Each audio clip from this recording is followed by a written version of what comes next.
Am I on? I'm on. It's at my age, it's nice to know that you're on, you know? So, hello. Okay. What I'd like to do today is to kind of spend a little bit of time talking about what it is to be. Now, when we talk about that, we need to start with technology. Excuse me, sir. Oh, am I showing? Okay.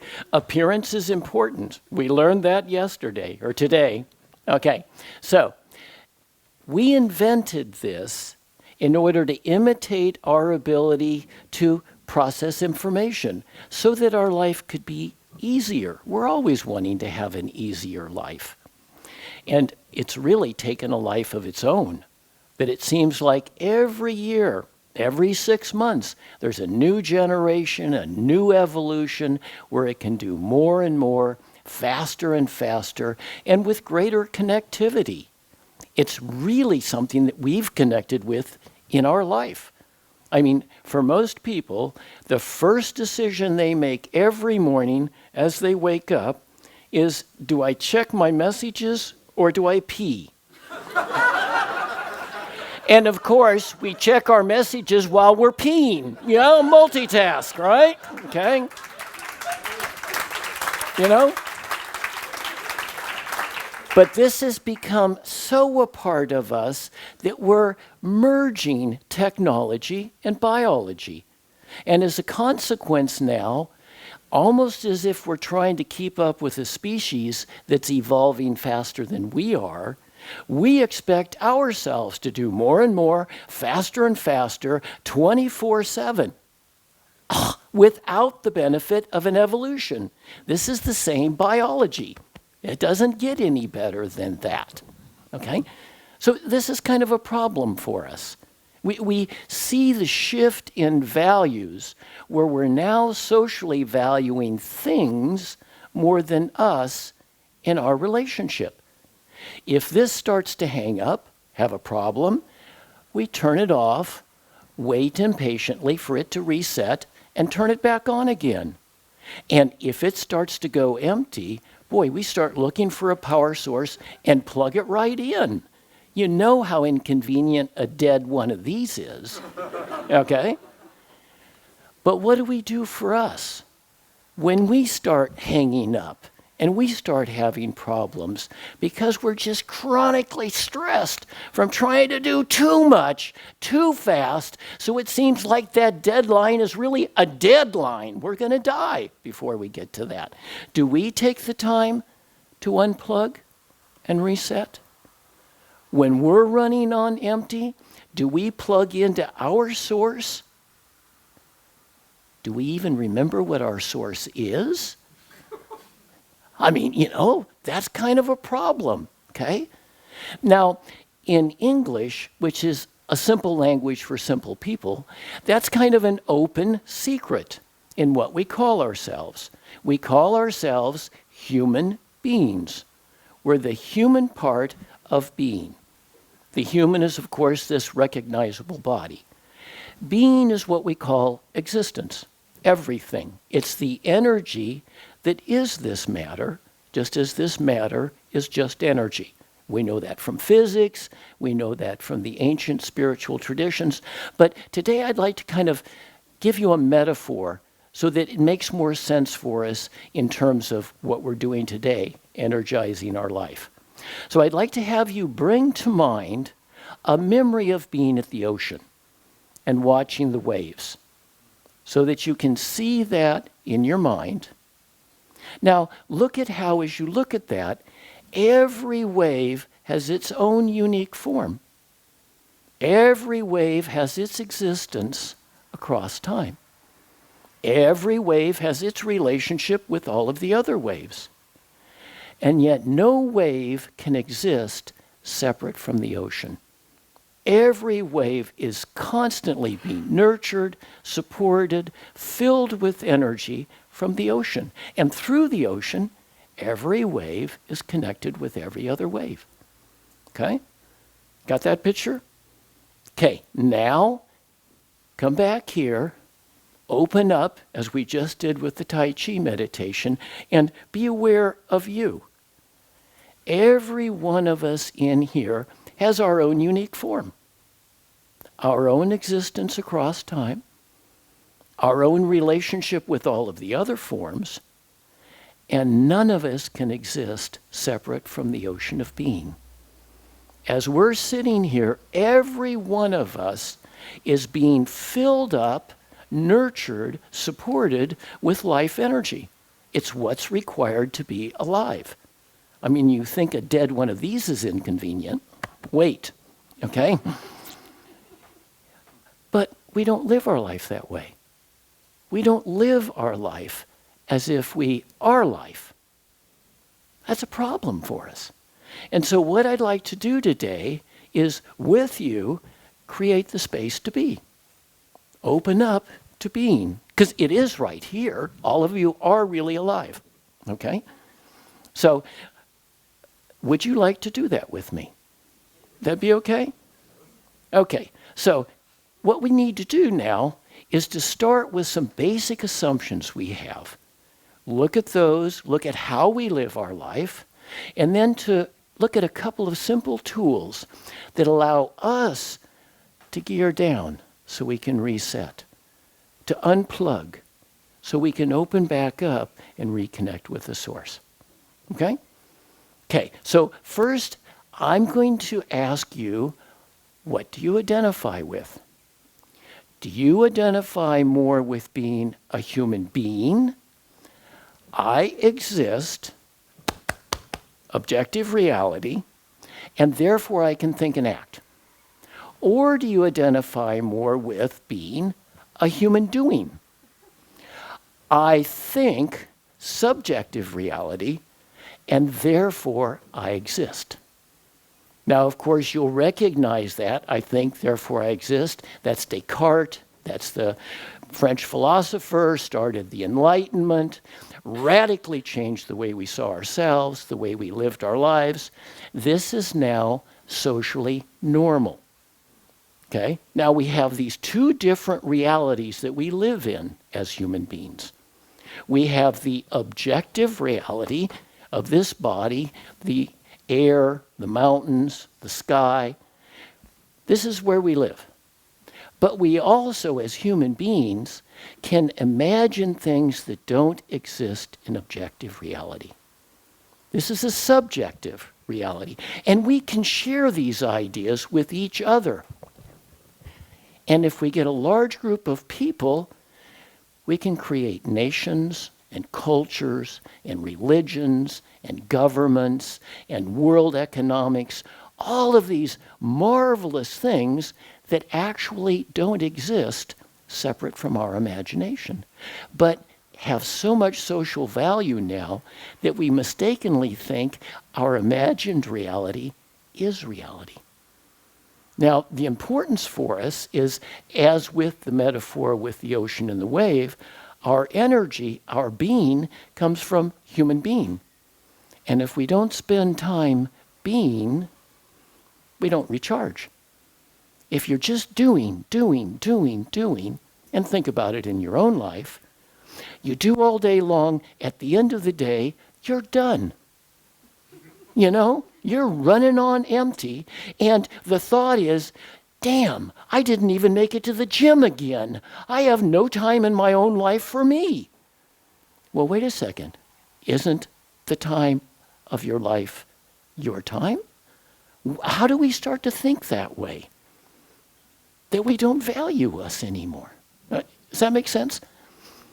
We know that a life of chronic stress, overwork, time pressure creates the conditions of dis-ease that creates disease. The leading causes of death come from our lifestyle. We commit slow suicide by trying to be normal. Okay? That's how do we get to that place? So let's start to look at that. Okay, now we have, as human beings, three areas that we'll look at in the brief period of time that we have today. We have a physical body, we have a mental existence, and we are always in relationship. If we want to be healthy, we have to have physical and mental balance.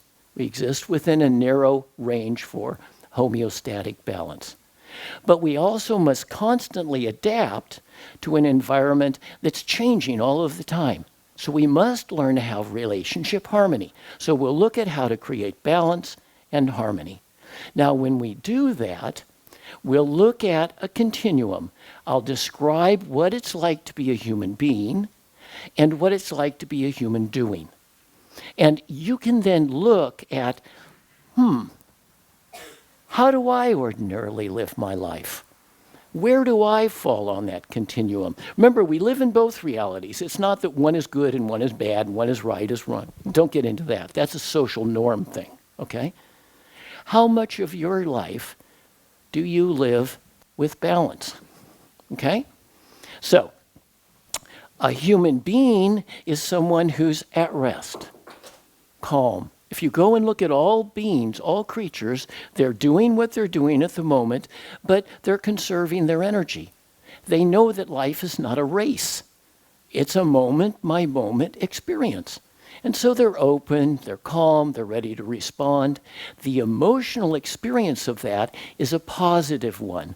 Positive emotions are our natural biofeedback that tells us what works for us in the way we think, we act, and we relate. So the emotional experience of being is you're at ease. You're balanced, just like the trees, just like everything in life, because it doesn't know better. So it's just at ease. If you're a human doing, remember, I think, therefore I exist, so you're constantly spinning. You're constantly thinking. You're thinking about all the things you got to do in order to be good, because we're always trying to be good, right? Which means we don't think we are. And so we're moving, all of this energy going into our bodies to do all of the things that we should do, which means we got way too much energy. That's what stress is. Stress is more energy than is needed to face whatever it is we're doing at the moment. So we're closed to the outside, we're reacting to this, and we're diseased. Okay? We have a lack of ease. So, how do we now go, this is of course a negative emotion, how do we go from doing to being? How do we unplug and start gearing down so that we can reset? So we did some breathing a little bit earlier. Let me show you another breathing rhythm. It's called the 4-7-8 breathing rhythm. Very simply, you breathe in through your nose to a count of 4. You hold to a count of 7, and you breathe out through your mouth to a count of 8, and you're just letting go. Okay? The chair will hold you up. Okay? So everybody ready to do it?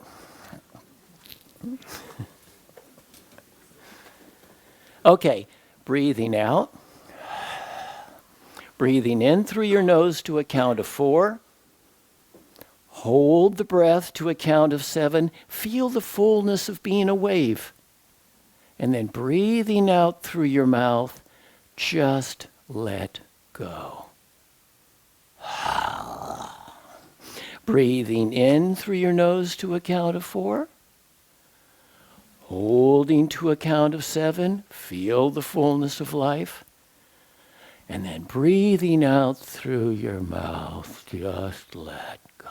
Just let go. You can only let go of what's not you. Breathing in through your nose to a count of 4. Holding to a count of 7. And then breathing out through your mouth to a count of 8. Letting go. Warm and heavy. Breathing in through your nose to a count of 4. Holding to a count of 7. And then breathing out through your mouth, let go of everything you don't need. Okay? Just let go of it. You don't need it. Okay? Now take a moment, return to your normal breathing rhythm, and feel what it's like as you start to elicit what's called the parasympathetic nervous response. And that's gearing you down. And it allows your body to come back to a homeostatic balance, which is resetting. Okay? So now we're starting to let go. It's a warmer, heavier, pleasant feeling. Now, once the body's under control, it's much easier to get Mr. Brain under control, okay? So we want to once more look at these two. If you're a human being, then you're in objective reality. Objective reality is always now, okay? time is an imagination. There is no past. There is no future. Those are just ways we store memories. It's always right now, and we're always here. Okay? So if you're a human being, you're present, you're aware, you're open to what's happening, you can sense it, so you can make sense of what's happening, so that you can make sensible decisions. Because it's reality-based. It's results-oriented. It's connected with everything there with you. Good stakeholder analysis. Peace of mind, clear. If you're a human doing, remember, you have to be thinking all the time. And as we looked at earlier, the brain loves that, because if it can worry, it creates norepinephrine and all kinds of stimulants, and it gets addicted. It's a speed trip to your brain. It loves that stuff, okay? And so it'll wake you up in the middle of the night to worry about something that doesn't exist. It's fun for it, okay? You know? So what we want to do is to recognize that as a human doing, you're always in the past, you're in the future, you're evaluating what's good, bad, right, and wrong, you're focusing on knowledge, right and wrong, and on social norms, good and bad. You're basically worrying about everything that doesn't exist, because it doesn't exist. So let's unplug, okay? So what I want to do is show you how to be self-aware, which is how we unplug from the doing thing. So come to a comfortable position. Okay, now be aware of your breathing. Following your breathing as it comes in and it goes out. Feel what it's like when you're aware of your breathing, because with awareness you can make a choice and change it. Now take a mental step back and be aware that you're aware of your breathing. When you're aware that you're aware, that's self-aware. Because you have shifted to the consciousness level where you have awareness, the observing perspective of awareness. Now look at how in that self-awareness, you're not limited to your breathing. Open up. Be aware of the wall in front of you, the wall behind you, to the right, the left, the floor, the ceiling. Become mindful, where you open up your awareness and you create the space to be. This is the space we're in, and we are all being here. All we're doing is opening up to objective reality. Fair? Okay, now, once we've got the body under control, Mr. Brain unplugged and opened up to reality, now we need to connect with the source. Okay? If you're a human being, you're a part of being. You belong here. You don't need anybody's permission. You got the gift of life, okay? And so you recognize that you are whole, you are complete. Everyone in here has everything that you need to be a human being. You're perfect. You're complete. You're whole. You're ganz, you're vollkommen, you're in Verbindung. Those were German words, sorry. But, you know, we belong. And so the feeling is one of being good, of being enough. Safe. I don't have to try to please somebody to be. I already am. I belong. Okay? If you're a human doing, you're constantly thinking, and there's that subject-object separation where I'm separate from me, I'm separate from you, and it's a feeling of existential angst. I'm isolated, I'm alone, I'm apart from the whole, so I'm constantly trying to be good, trying to be enough, endless. Never happens. Negative emotional experience, okay? Okay, so let's hook in. Okay, so come to a comfortable position. Okay, now I'd like you to be able to think of someone that you really love. Bring them to mind. That can be a parent, that can be a partner, that can be a child, that can be a pet. If you're a guy, that can be your motorcycle, I guess. But, you know, someone that you really love, okay? And feel how much you love that person. Usually we feel that down in our chest. So you have that picture of the two of you there when you felt really close. And now imagine this love, will this to flow out of your heart and to the heart of that other person.